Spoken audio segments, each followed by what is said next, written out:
Anyways, Jung's claim was that the archetypal images are religious, fundamentally. That they hit you with the force of religious, what's the word? Revelation. So that's all in that picture. They say, you know, picture's worth 1,000 words, and that one's worth a lot more than 1,000. You know, you also might ask yourself, you know, why don't people do what's right?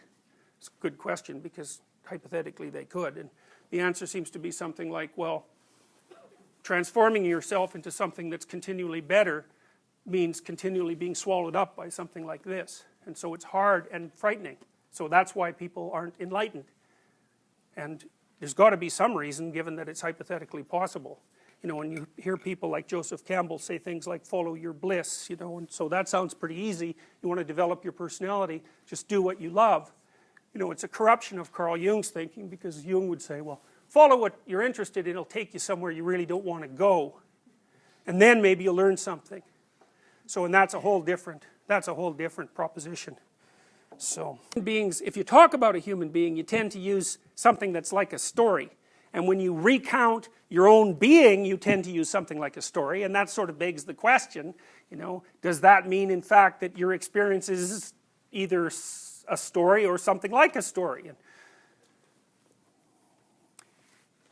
one of the things Jung said, I really like this, is you should figure out which story you're living, because you're living a story, and it might be a tragedy. And so, you know, you want to find out, because if it's a tragedy, you don't come to a very good end. Another thing Jung said was, this is also worth thinking about, people don't have ideas. Ideas have people. And so what Jung would say is that if you're living out a tragedy, the tragedy has you, you don't have it. And if you can figure out what the tragedy is that has you in its grip, then you have a fighting chance of escaping from it into a more pleasing plot. But it's no easy thing. You know, so if you're one of those people to whom the same terrible thing keeps happening over and over, after the third time, approximately, you might ask yourself, you know, is this the world or is this me?